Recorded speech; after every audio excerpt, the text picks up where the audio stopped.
सांवरा सलोना मेरा कृष्ण कन्हाई, कुंज गली में ढूंढे उन्हें राधा प्यारे, कहाँ गिरधारी मेरे कहाँ गिरधारी, बंसी बजा के मेरी निंदिया उड़ाई, सांवरा सलोना मेरा कृष्ण कन्हाई। प्रीतम बड़े तो मात्र प्रीतम सिवाय आपको मन क्या न जाए, પણ સંયોગ કરતા પણ વિશેષ અવસ્થા તો વિયોગની છે। જ્યારે પ્રીતમ મળે તો પ્રીતમના દર્શન કરીને આખા જગતને ભૂલી જઈએ, પણ જ્યારે પ્રીતમ સામે ન હોય તો આ જગતના એક તત્વની અંદર એ પ્રીતમના દર્શન થાય। આ જે આસન છે જ્યાં મારા પ્રભુ બિરાજ્યા હતા, આ જે ઝરૂકો છે જ્યાં બિરાજી આપે વેણુનાદ કરીને મને આનંદિત કરી હતી, આ એ જગ્યાએ છે જ્યાં આપ બેસીને મારી સાથે હાસ્ય વિનોદ કરતા હતા। એક જગ્યાએ શ્રીજી બાબાના એક અનુભવ કરી રહી છે। એ પ્રભુ ક્યારે પધારશો, ક્યારે કૃપા કરશો? आँख मिछोली काहे खेले तूफाना, पलक बिछाए बैठी तेरी मेरा, आँख मिछोली काहे खेले तूफाना, पलक बिछाए बैठी तेरी मेरा, काश में तेरी बने जाती बांसुरिया, अधरों पे तेरे लग जाती सांवरिया, नैना निहारे पंथ आओ मुरारी, सांवरा सलोना मेरा कृष्ण कन्हाई। એવી કૃપા કરતા જેવું સુખ આપની વાંસુરીને મળ્યું છે, ચાહે તો પ્રભુ આપની વાંસુરી બની જાઓ, સદા પ્રભુ આપની પાસે રહો, જે બંસી વિના એક ક્ષણ આપ રહી શકતા નથી। હે પ્રભુ એવી કૃપા મારા પર ક્યારે થાય કે સદા આપ પ્રભુ મારી પાસે બિરાજો। હે પ્રભુ આપ અહીંયા જ બિરાજો। હે પ્રભુ હવે આપનો વિયોગ સહન થતો નથી। જ્યારે આપ મળો છો તો બધા સુખ મળે છે, પણ જ્યારે આપ છોડીને ચાલ્યા જાઓ છો, હે પ્રભુ આપના તો અનેક જીવો છે, તો પ્રભુ મારું કોણ છે? મારા તો પ્રભુ એક આપ છો। જ્યારે પ્રભુ આપ છોડીને ચાલ્યા જાઓ છો તો આપને ખબર છે પ્રભુ મારા પર શું વીતે છે। પ્રભુ એક જીવનના પલ હું કેવી રીતે વ્યતીત કરું છું, એક ક્ષણ પ્રભુ મારા કેવી રીતે જાય છે। હે પ્રભુ કૃપા કરો, મારી સામે પધારો। હે પ્રભુ આપ છો તો મારી આસપાસ, પણ કેમ આ રમત રમી રહ્યા છો? તો મારી સામે પધારો। याद जब आए मुझे पल महारास के, गिर गई पायलिया मृदंग ताल पे, याद जो आए मुझे पल महारास के, गिर गई पायलिया मृदंग ताल पे, जितनी गोपिया इतने गोविंदा, कण कण में है जैसे देखो भगवंता, कल ना पड़े अब कान्हा पल पर भारी, सांवरा सलोना मेरा कृष्ण कन्हाई। જ્યારે આપ મારા ઘરે પધાર્યા અને ચોસા રમતા રમતા મેં કહ્યું પ્રભુ જો આપ આજે આવ્યા છો તો આપે મારી સાથે નૃત્ય કરવું પડશે। અને પ્રભુ આપ જાણીને હાર્યા પણ ખરા। અને જ્યારે પ્રભુ આપની સાથે નૃત્ય કરતી હતી અને નૃત્ય કરતા કરતા પ્રભુ મારા ચરણોની પાયલ ખુલી ગઈ, અને પ્રભુ મને સુખ આપવા માટે આપે પોતે જ પોતાના હસ્તથી મારા ચરણોની પાયલ મને ભરાઈ હતી। પ્રભુ એ વખતે લાગ્યું કે આપ મારા છો, પ્રભુ આપ મારા જ છો। પ્રભુ જ્યારે આપ છોડીને ચાલ્યા ગયા અને એ જ લીલા જેવા મને સુખ મળ્યું હતું, પ્રભુ આજે એ જ મને પીડા આપી રહી છે।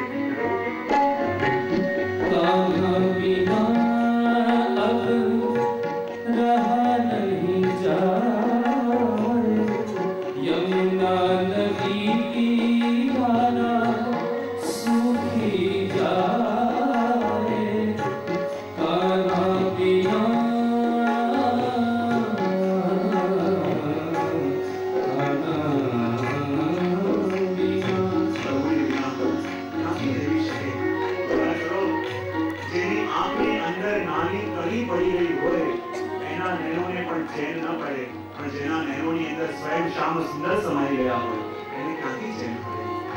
અને પ્રભુનો સ્વભાવ પણ છે, પ્રભુ પણ છે એવા ટેડા. પ્રભુને જોવાની અદા પણ ટેડી, પ્રભુને ઉભા રહેવાની અદા પણ ટેડી, એમની પ્રવર પણ ટેડી, એમની બોલી પણ ટેડી. ઉભા પણ રહે તો લલિત ભંગી, ચાલે તો પણ વક્ર ગતિ. કોઈ કે પ્રભુ આપ ટેડા કેમ છો? તો કહે હું ટેડો નથી, પેલા કોઈ ભક્તોને મળું તો સીધો બનીને મળું, અને જ્યારે સીધો બનીને મળું એ બિચારા મૂંઝાઈ જાય અને પ્રેમથી મને એના હૃદયમાં પધરાવી દે. તો જેમ એક દિવાલની અંદર કોઈ ખીલી સીધી ઘૂસી હોય અને કાળો તો નીકળી જાય, પણ અંદર જઈને જો અંદરથી ટેડી થઈ જાય તો ખીલી નીકળી ન શકે. એમ જ્યારે હું મળું તો સીધો બનીને મળું, પણ જ્યારે હૃદયમાં પધરાવે તો એવો ટેડો થઈ જાઉં કે લાખ નીકાળવાનો પ્રયત્ન કરે એના હૃદયમાંથી ક્યારે નીકળ્યું નથી. શ્યામ સુંદરથી જેને પ્રેમ કર્યો છે અને પ્રભુ હૃદયમાં પધાર્યા છે અને એવા ટેડા બનીને પધાર્યા છે કે ન તો પ્રભુને જોયા વિના ચેન પડે. સ્ત્રીના લક્ષણ બતાવ્યા છે બધા, ચક્ષુ પ્રીતિ, મન સંકલ્પ ઇત્યાદિ. સૌથી પહેલા પ્રભુના દર્શન કર્યા અને દર્શન કરીને જ્યારે નયનોના માધ્યમથી પ્રભુ આપણા હૃદયમાં પધરાવ્યા. અને બીજી વસ્તુ જાગે મન સંકલ્પ. જ્યારે પ્રભુ નયનોના માધ્યમથી હૃદયમાં પધારે અને હૃદયમાં બિરાજમાન થાય તો અંદર રહેલા પ્રભુ આપણને ચેનથી બેસવા ના દે. લાગે એકવાર ફરી દર્શન કરી આવીએ, એકવાર ફરી પ્રભુ મળી લઈએ, એકવાર ફરી પ્રભુને જઈ આવીએ. એનો મતલબ શું કે પહેલા તો નયનોને ગમ્યા, હવે મનને પણ ગમવા લાગ્યા. અવસ્થા બતાવી, એક છે પ્રિય, એક છે પ્રિયતર અને એક છે પ્રિયતમ. જ્યારે પહેલી વાર પ્રભુના દર્શન કર્યા અને નયનોને પ્રભુ ગમ્યા એ તો પ્રિય લાગ્યા. જ્યારે નયનોને પણ ગમ્યા અને મનને પણ ગમ્યા માટે પ્રિયતર થયા. હવે નયનોને પણ ગમ્યા, મનને પણ ગમ્યા અને સ્વયં આત્માને પણ ગમવા લાગ્યા ત્યારે આપણા પ્રિયતમ થયા. અને હે પ્રભુ, પહેલા તો આપના દર્શન કર્યા, દર્શન કર્યા, મન વારે વારે આપનું ચિંતન કરવા લાગ્યું અને ચિંતન કરતા કરતા પ્રભુ મન આપનું તદ્રૂપ સ્વરૂપ ધારણ કરીને, કારણ કે જેને પણ પ્રેમ કરીએ ને એનું એક અલૌકિક ભાવાત્મક સ્વરૂપ આવીને આપણા હૃદયમાં બિરાજમાન થઈ જાય. અને અંદર રહેલું એ ભાવાત્મક સ્વરૂપ જ્યારે સુઈ ગયા હોઈએ તો સ્વપ્નમાં પણ એ જ દેખાય, અને જ્યારે જાગેલા હોઈએ તો વારે વારે અંદર રહેલું એ સ્વરૂપ એની જ યાદ બતાવે કે પ્રભુ એને દર્શન કરી આવું, મને જોઈ આવું, મને ક્યાં દેખાશે. જેવી અવસ્થા એ ગોપીઓની થતી, પ્રભુ હૃદયમાં પધાર્યા તો હતા અને મારો સંકલ્પ વારે વારે જોવાની ઈચ્છા થાય. જેમ ગોપીઓ ઉલ્હાના લઈ લઈને, કોઈને કોઈ બહાના લઈ લઈને પ્રભુના દર્શન કરવા માટે આવતી. અને બીજો અવસ્થા એ છે કે કોઈના બહાના કરી પ્રભુના દર્શન કરવા માટે જઈએ ત્યારે મનને પણ ગમવા લાગ્યા. આગળ જે પ્રેમની 10 અવસ્થાઓ બતાવી છે એવી અવસ્થાઓ આગળ આવે છે. નિંદ્રા ભંગ થઈ જાય. કારણ કે માણસને સૌથી પ્રિય શું છે જગતમાં? બોલે એની નિંદ્રા. કેટલો મોટો માણસ હોય, પોતાની બધી વસ્તુ સાચવતો હોય, પણ જ્યારે નિંદ્રામાં હોય ત્યારે એને ન એનું ઘર યાદ આવે, ન મકાન યાદ આવે, ન પ્રોપર્ટી યાદ આવે, ન જમીન જાયદાદ યાદ આવે. સૌથી પ્રિય એની નિંદ્રા છે. કઈ પણ દોડ જગતમાં કરે તો શા માટે કમાવો છો? બોલે ચેનથી સૂઈ શકીએ. એનું મૂળ લક્ષ્ય છે ચેનથી સૂઈ શકવું. અને એટલી બધી નિંદ્રા એને પ્રિય છે કે સવારના સમયે એ વ્યક્તિ જ્યારે સૂતો હોય અને એનો પ્રિયમાં પ્રિય વ્યક્તિ જ્યારે એને જગાવવા આવે ને તો એ પણ એને દુશ્મન જેવો લાગે. માણસ સૂતો હોય અને પ્રિયમાં પ્રિય વ્યક્તિને જગાવવા આવે તો પણ એને દુશ્મન જેવો લાગે. કારણ કે માણસને નિંદ્રા પ્રિય છે, પણ જ્યારે સૌથી પ્રિય એવી નિંદ્રા કે પ્રિય વ્યક્તિ જગાવવા આવે તો પણ દુશ્મન લાગે. પણ જ્યારે એક સમય એવો આવે કે કોઈ એટલું પ્રિય લાગવા લાગે કે એને પ્રિય બનાવીને સૌથી પ્રિય એવી નિંદ્રા જ આંખોમાંથી ચાલી જાય. એ નિંદ્રા જ ભૂલાઈ જાય.